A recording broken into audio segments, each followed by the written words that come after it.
Welcome to my video where I'll be explaining how to assess the maximum strength of a rugby league player using the 1 repetition maximum back squat protocol. So here's just a quick overview of what our video is going to be about today. We're going to have a look at the reliability and validity of the 1RM back squat and ask whether maximal strength is even something that's valid for rugby league performance. We're going to have a quick look at the practicalities and ethical considerations of setting the test up and preparing the athlete for the test. And then we're going to have a look at the quite straightforward process of scoring and obtaining data for the test. We're going to discuss a couple of other relevant issues such as a familiarization period and the use of predictive equations to predict 1RM max. And we're also going to interpret the data relative to normal scores. And then finally, we're going to look at how we're going to track changes over time and use the scores to inform our training. So reliability, generally speaking, refers to a protocol's tendency to provide similar results from test to test when no intervention is used. To properly understand reliability, it's important that we have a grasp of the concept of typical error measurement, which is the inherent noise or variability within a test, which is due to biological or technical variations. So given the standardized nature of the 1RM squat, most of the error within this protocol will be coming from biological error. In tests involving multiple subjects, the smallest worthwhile change is 0.2 times the between subject standard deviation. This is another measure that can be used to determine if changes that we see between tests can be considered real. The intra-class correlation coefficient of the 1RM back squat has been reported as being as high as 0.94. When you consider that 1.0 represents a perfect linear correlation, you can see that the back squat is indeed a very reliable protocol in terms of its ability to predict, rank consistently, and produce consistent results test to test. So whilst validity generally refers to a test measuring what it purports to measure, a more relevant definition is whether what is being measured actually affects an athlete's performance. In this instance, we're looking at whether maximal strength, which is the ability to move high forces, which is certainly measured by the 1RM squat, has a bearing on rugby league performance. So firstly, we need to ask ourselves, what are the physiological demands of rugby league? Is it simply an ability to run up and down the field at varying speeds? Well, that's certainly a part of it. But a unique aspect of the sport is the huge energy contributions that go into contact and grappling exchanges. So Johnston in 2015 showed that whilst higher yo-yo IR1 performance, which is correlated with VO2 max levels, performance correlated with more high intensity activity in a simulated game interspersed with single or double contact. So they would be playing a game and intermittently a whistle would blow, and at first they would have a single contact and then continue playing the game. In another protocol, they would have a double contact when the whistle blew and then continue playing the game. Now, when this happened, high yo-yo IR1 performance had a high correlation with high intensity activity during the game. Now, when a triple contact was added, this correlation completely disappeared. Now, what this does is that it suggests that there is some other physiological contribution to fitness in a rugby league capacity. So moving on from that, Gabbett and Siebold in 2013 confirmed that lower body strength, which was measured by 3RM squat in this instance, I believe, which certainly correlates to 1RM squat performance as well. So they confirmed that lower body strength correlated with a higher amount of what they termed repeat high intensity effort bouts in a game. So this is repeated efforts of tackling or sprinting within a game, which has a high bearing on performance and the outcome of a game. So athletes who are stronger were able to do more of these sort of efforts. So that's stuff that happens within a game, but what about recovery in between games? Now, higher squat numbers also affect this. So Johnston in 2014 confirmed that despite greater contact loads, so again, that high squat group actually had more contact loads, the high squat group exhibited smaller changes in blood creatine kinase post-match. So creatine kinase is a blood marker that is correlated with fatigue levels. There was also some other measures they did, like counter movement jumps to also measure for, fatigue, and the dip in that was correlated with more fatigue. But yeah, the higher squat group actually recovered better in between matches. And then there's some more general things, not specifically about rugby league, but Comfort 2015 has confirmed that high levels of strength correlate with improvements in 5-meter sprint performance, which is definitely beneficial for rugby league.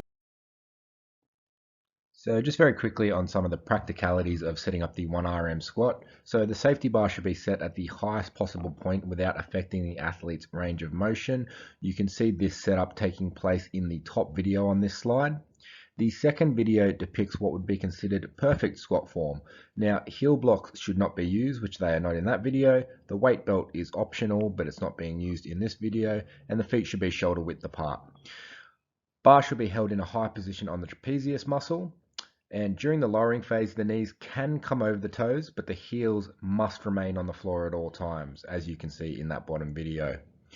Now, the crease of the hip on the lowest possible point should be level with the tops of the knees for it to be considered a proper repetition. Now, it's not in this video, but there should be two testers generally in a sports science setting, one standing behind to spot and monitor technique, and the other one standing off to the side to monitor technique. So before we even worry about setting up the test, there is a couple of quality assurance protocols that need to be adhered to, and these are outlined in the Occupational Health and Safety Code of Practice 2008. So the first one is a hazard identification. You can see on the screen an example of a hazard identification checklist. The next is a risk assessment based on this hazard identification. The third one is the implementation of control, so basically removing the risk, and the last one is a review of the process. Now, the pre-athlete preparation can be divided into two categories. One category are things that we do to reduce the noise from the test from the biological variables. So ways that we can do this is by standardizing the diet of an athlete 72 hours prior to testing. This was suggested by Jurkock and Burke in 2010. They also suggested a couple of other dietary interventions, but standardizing the diet should do the trick to reduce that biological noise. Another way we can reduce the noise is by minimizing the amount of training an athlete does, or maybe even resting them altogether 48 hours prior to the testing. This will reduce the level of fatigue, which could potentially confound the results. Now, a proper warm-up will also maximize the athlete's performance and give us the best reading. So the athlete, after a general warm-up, which might include things like rowing or cycling, might build up to their 1RM max by performing sets with a lower weight and higher repetitions. So that might mean they use 50% of their predicted max 1RM and do that for 3 to 6 repetitions per set. Now they need to leave 5 minutes in between each set to reduce that fatigue variability. So the other category are ethical considerations. So medical screening needs to be followed by a physician. Musculoskeletal screenings, the FMS is one option for that. And also informed consent forms are another thing that needs to be adhered to. I should also mention, as far as medical screening goes, for expediency, some medical questionnaires can be used. And I'll put an example of some of the documentation that we need for those ethical considerations into this slide. Now, some things are considered technical violations when we are doing a 1RM squat. So I've included some videos of some of those here. So one of them is moving forwards or sideways during the test, as you can see in that top video. Another one would be losing a controlled spinal position. Lifting the heels off the floor would be an invalid rep, as would excessive knee valgus. Not lowering to the required depth means you don't get that repetition recorded, and also raising your hips prior to shoulder elevation, as can be seen on the little clip at the bottom there. That would also be an invalid rep. I'll make this one quick. So the scoring on the 1RM squat test is quite straightforward. It's basically the maximum amount of kilograms you can move through the specified range of motion whilst adhering to the specified technicalities listed just prior. So just a few other issues with the 1RM squat protocol. One concern that has been raised is the notion of a familiarization period confounding the results. So that was suggested by Mendez and Diaz in 2011, who showed that there was up to an 11 to 10% increase in strength across 4 sessions for people who were unfamiliar with the 1RM squat movement. This suggested a sort of motor learning effect. This has since been refuted by Comfort in 2015. Another issue is the use of predictive equations in instances where athletes are not able to do a 1RM squat or prefer not to do a 1RM squat. Lower weights with higher volumes of repetitions can be used to predict the 1RM squat. So this is off the basis of your 3 repetition maximum as representing 93% of a 1RM squat. So the professional rugby league player, after adhering to all the previously outlined parameters, has recorded a 1RM squat of 130 kilograms. Now consider that the average 1RM back squat for an English Super League player has been reported by Fernandez in 2019 as being 183.3 plus or minus 20.6 kilograms. And you can see that figure just down the bottom of the page on the left.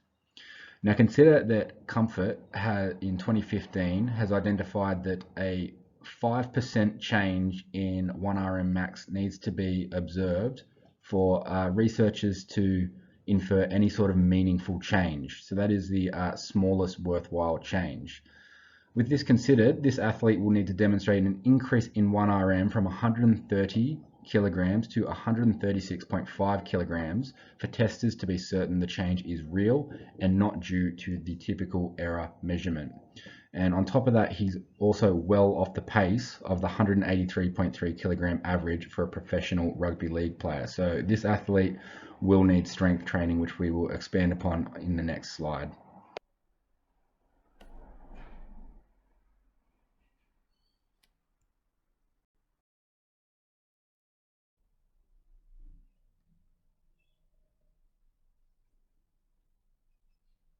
So to increase his strength, not only for his 1RM squat, but for his whole body, this athlete will need to follow a cycle of resistance training that emphasizes rep schemes ranging from 1 to 5 reps for 5 sets, with loads ranging from 80 to 100% of his 1RM squat.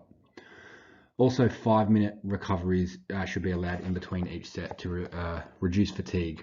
So countless studies have shown that this rep range and loading protocol correlates with larger improvements in strength than the 8 to 10 reps prescribed for hypertrophy gains. This may be due to neurological adaptations leading to greater recruitment of motor neurons to produce more force. To maximize the transference effect of the strength gains to sport performance, the athlete should select a variety of dynamic multi-joint lifts such as deadlifts, squats, bench press, bent over row, and military press, among others, as these compound exercises have been shown to have a greater transference to measures of athletic performance, such as the vertical leap and sprint speed, than exercises that isolate single muscles.